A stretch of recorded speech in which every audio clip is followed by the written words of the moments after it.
Hey everyone, welcome.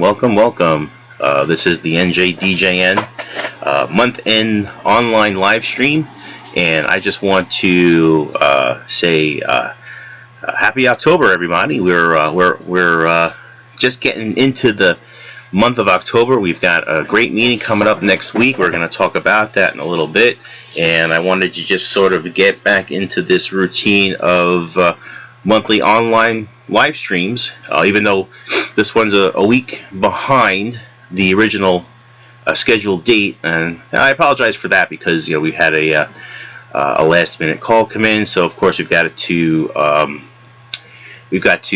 please the clients as well. So sometimes it comes with the role. You're either a acting member, or you're doing your thing as an entertainer and as a sales consultant. So we had to cancel. We had to push that back, and so here we are, a week later. But we've got a lot of stuff to talk about. Not too much, of course, because we want to make this a short online live stream. So if you want to join us live, that's great. If not, most of you are probably seeing this in the recorded versions that we have on the NJDJN TV YouTube channel.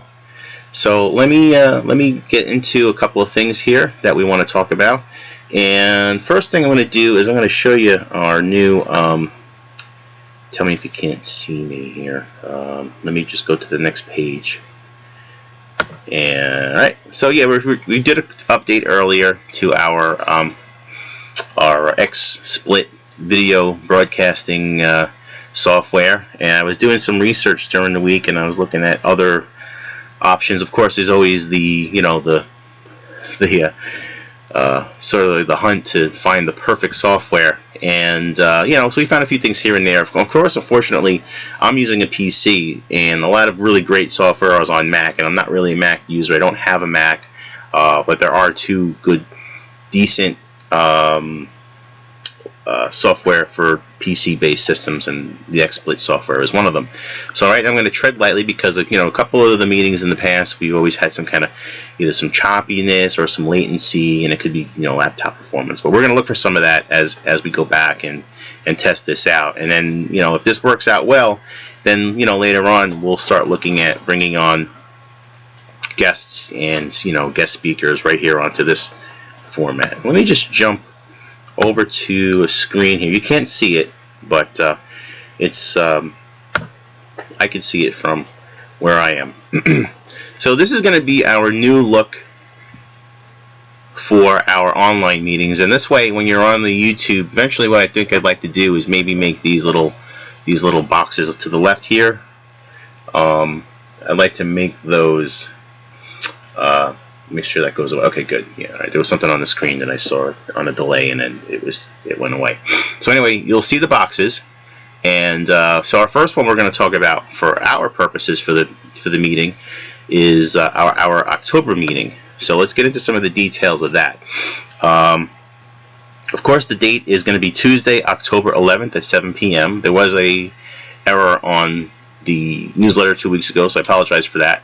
I guess that's the the thing about using previous articles as your template is you got to make sure you change everything. So anyway, it's going to be at the Edison Crown Plaza, and to give you a little rundown on what we're going to be talking about next week.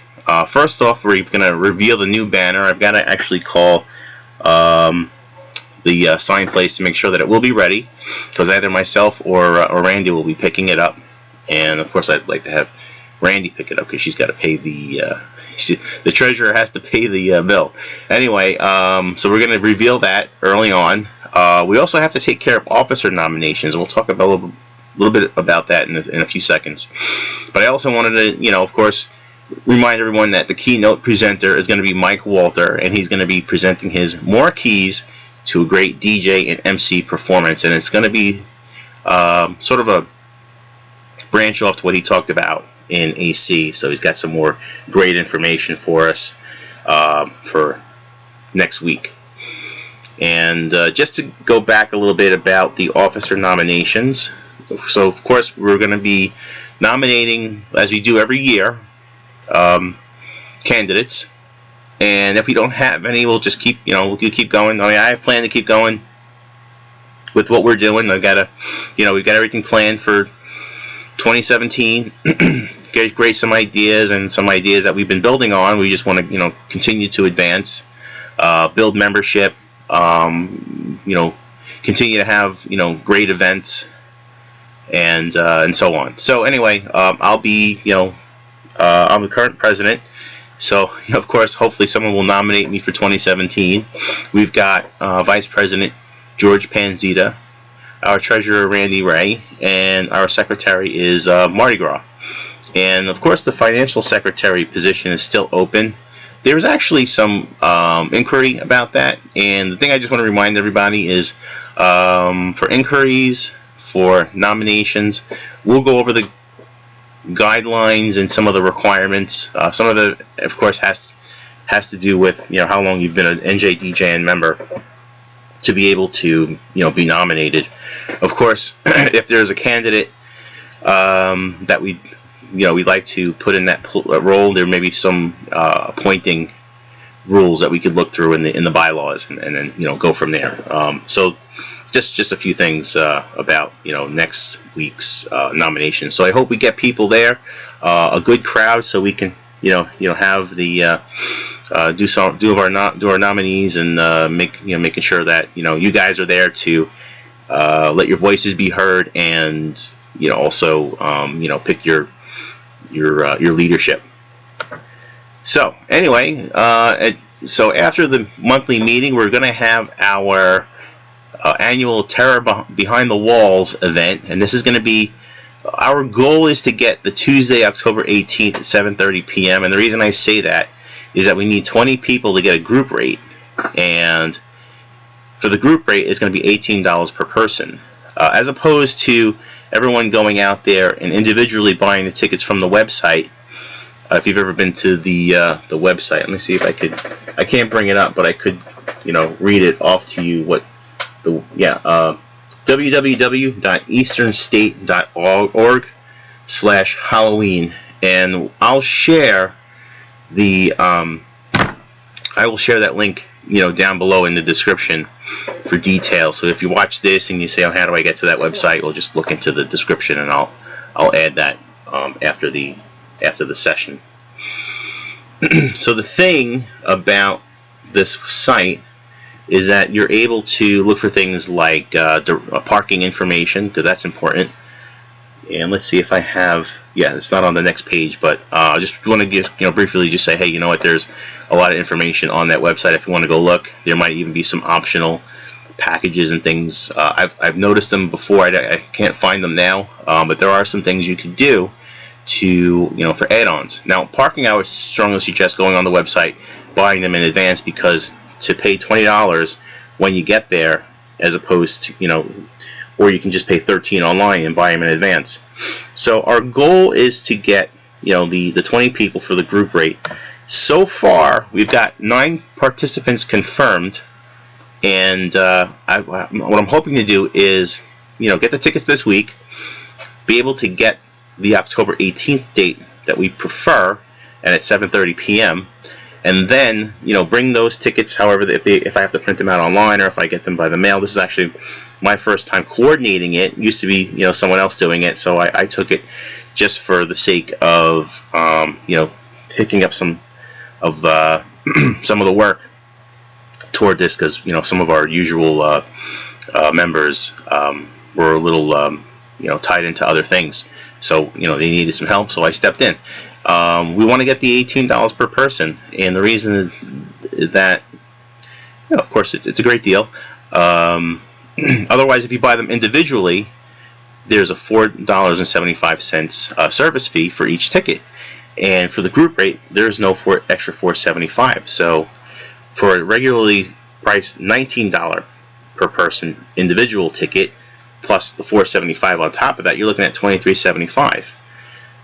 I think it's worth a shot to try and get the 20 people before the next meeting, and then get some of our tickets online, and we'll have them ready to go, and then we'll just meet up. I know a lot of the members, from the feedback that I got, because I've never been, they go to Dave & Buster's. And one of the things someone suggested saying was, instead of making it a 7 o'clock start, let's make it 7:30, because this gives more people that go to the Dave & Buster's and have more time to get to the event. But I didn't want to make it too late, so I figured we'll just, meet it down the middle. So 7:30 it is, and hopefully that'll work out for everybody who's, able to go. I'm also going to post the Facebook event that we have on the website, and I'll give you the information for that as well. So let's move on to the next thing, because we only have a few things here to talk about. One of them being our November swap meet. And I figured, this would be a good way to, number one, let people get rid of some old equipment right before the holidays. Maybe they need some extra money or something like that, or just at least get some new equipment or something extra before their busy December holiday season. The other reason was we have someone else who's going to participate, and I'll talk about that in a minute. But if you do have equipment to sell, what I'm going to do is have you call me during the week, or any time before the event, but the earlier the better. Please call me, the earlier the better. So we're going to have it on Thursday, November 10th. This was, some feedback ahead of time about the fact that it was election day on November 8th, Tuesday, our regular Tuesday meeting. And I thought nothing of it at first. I was like, big deal, where everyone can go watch the results at the end. But it turns out that there seems to be a lot of hype going on about this particular election, and especially the fact that the NJDJN meetings never actually landed on a presidential election. Sure, it's landed on elections in the past 10 years. We've been having meetings, but it never landed on a presidential election. So that's part of the reason, but mainly was because I was working out a deal with a friend of mine who has a company out here on Staten Island called iSwapDJ, and some of you may have met Sal Curto at either, I know John, Captain Jonathan, for instance, met him at one of the Englishtown swap meets, and Sal was also walking around at the DJ Expo. But last winter, Sal approached me by phone and said, "Hey, we're starting this thing." In fact, he even called me earlier than that, because I knew about it in before January when it was opening, and I've been trying to make arrangements with Sal to come and come to a meeting, or at least talk about iSwapDJ, because of the feedback that we get for wanting to have swap meets. We like to do them once a year, maybe. Usually it seems like we've having them once every 2 years, but they're good in a way. But then again, when you want to sell your equipment all year round, so that's what Sal does. He's buys and sells used equipment. He's located here in Staten Island. We can arrange something, because I'm here in Staten Island. He's not too far away from me, and if anybody ever wants to want me to bring equipment to Staten Island after a meeting, I'll be glad to bring it to them. Anyway, Sal's going to be at the swap meet. He's going to have a whole bunch of equipment, and this is what's going to make this particular swap meet really good, because even my observations, I notice sometimes we don't get rid of everything at every single swap meet. Now here's an opportunity to get rid of whatever you can't sell there. Sal will look at it, log it, take it from you if he's got the room, and then bring it to his places that he sells, in addition to outside the store here in Staten Island. He also sells it on the iSwapDJ website. Just look at iSwapDJ.com. They've got a Facebook page, so I'll share some information down below in the descriptions, and then you could look at that as well, and decide whether or not, if you think that would be the right way for you to move some of your old equipment. So that's going to be a nice opportunity for everyone next month in November. Keeping with month by month, we're going to finish out the month, and we're going to talk about our December holiday dinner. And we've got 2 locations picked out right now. Of course, there's Bensey and Old Bridge. We were there last year and the year before. It was only maybe 1 year we went to someplace else in Ford's. And we also looked at Maggiano's, but I just got the menu back from Maggiano's, and it looks like it's a little more price than we want to spend. So I think we're going to maybe stay away from that place for this year, and maybe stick with Bensey and Old Bridge, because we had a great turnout, we had a good crowd. We're going to try to get that room that we were in previously, not where we were the year before, which wasn't too bad. They gave us a little section, but it was still part of the whole restaurant. But I think we like the private room better, so we're gonna push for that, and we'll get things rolling on that. And I'll get you prices for those as well. This way, people have their money ready. We're just gonna collect the day of, I believe, anyway, instead of doing it the day of. The only thing that I would say is, going back to anything that we're doing for as far as outside events, is bring your money with you the day of the October meeting, so we can collect for the Terror Behind the Walls, because we're going to look to buy those tickets right away, and I'm hopefully the room is still available. And that's all we've got for you this week. Again, let's be sure to come on down to our weekly, our monthly meeting. Rather, I was going to say something about weekly, but we're going to try to do some of these, these videos on a weekly basis when if and when we get guests, up-to-date information. Of course, we've also got the weekly newsletter that goes out that has all the information. But here's some, of course, some important information is our website, our www.njdjn.org, and also our, Facebook. One of our Facebook pages. I know we have another one out there, but we just linked them together. But the main one to remember is this facebook.com/New Jersey Disc Jockey Network. That's all I've got. Have a good night, everybody, and we'll see you next week at the meeting. Peace.